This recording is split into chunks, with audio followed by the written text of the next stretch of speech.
प्रभु यीशु मसीह के मधुर और मीठे नाम में आज दिनांक 6 अप्रैल दिन बुधवार को हम आप सब श्रोताओं का हार्दिक स्वागत करते हैं। आज के मनन के लिए जो पद है वो लिया गया है दूसरा इतिहास की पुस्तक उसका 29 अध्याय उसका 25 पद। वचन कहता है, और उसने दाऊद और राजा के दर्शी गाद और नतान नबी की आज्ञा के अनुसार जो यहोवा की ओर से उसके नबियों के द्वारा आई थी, झांझ सारंगी वीणाएं लिए हुए लेवियों को यहोवा के भवन में खड़ा किया।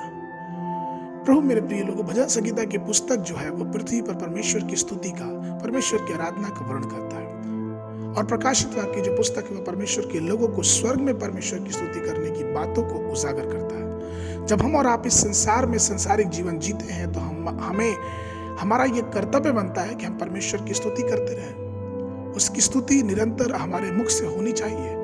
दाऊद इस बात को जानता था और दाऊद ने देखा कि किस प्रकार से परमेश्वर की स्तुति, परमेश्वर के दूत करूब सेरुफिम और यहोवा के हर प्रकार के दूत उसकी आराधना करते रहते हैं और वो आराधना अनंत काल से अनंत काल तक चलती रहती है। वैसे ही उसने उस स्वर्ग की आशीषों को, स्वर्ग की स्तुति आराधना को पृथ्वी पर लाने के लिए सोचा और उसने कितनी ढेर सारी आराधना जो भजन संगीता में पढ़ते हैं उसने लिख डाली, क्योंकि उसे पता था कि आराधना करके एक बहुत बड़ी बेदारी आ सकती है। पहला इतिहास की पुस्तक उसका 23 अध्याय उसका 5 पद कहता है, और 4000 द्वारपाल नियुक्त हुए और 4000 उन बाजों से यहोवा की स्तुति करने के लिए ठहराए गए जो दाऊद ने स्तुति करने के लिए बनाए थे। हमें और आपको सोचना है कि जब मंदिर का निर्माण हुआ तो 4000 लोग वहां पे इसलिए ठहराए गए थे कि वो वाद्य यंत्रों से परमेश्वर की स्तुति करें। क्या आपको ऐसा नहीं लगता कि वो छोटा सा जो जगह होगा वो एक स्वर्ग के समान हो गया होगा, जहां पे इतनी बड़ी संख्या में लोग परमेश्वर की स्तुति करते हैं? दाऊद ने इस स्तुति, परमेश्वर की यहोवा और स्तुति की श्रेष्ठता को अपने जीवन में खुद से पहचाना। उसने देखा कि वो किस प्रकार से परमेश्वर की आराधना करके और एक बहुतायत और एक अनुग्रह का जीवन जी सकता है। इसलिए तो भजन संगीता 33 के 3 में वो कहता है, उसके लिए नया गीत गाओ, जय जयकार के साथ भली भांति बजाओ।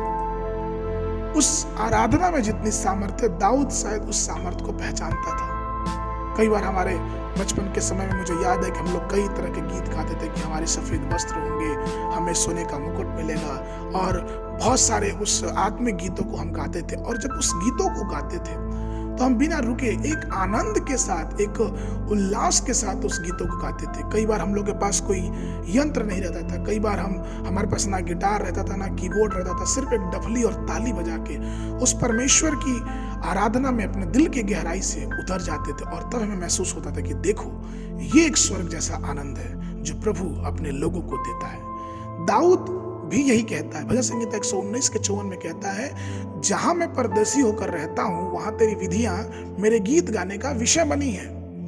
अर्थात दाऊद इस संसार में एक परदेसी था और यहाँ पे वो अपनी महिमा, अपने परमेश्वर की स्तुति अपने गीतों से करता है।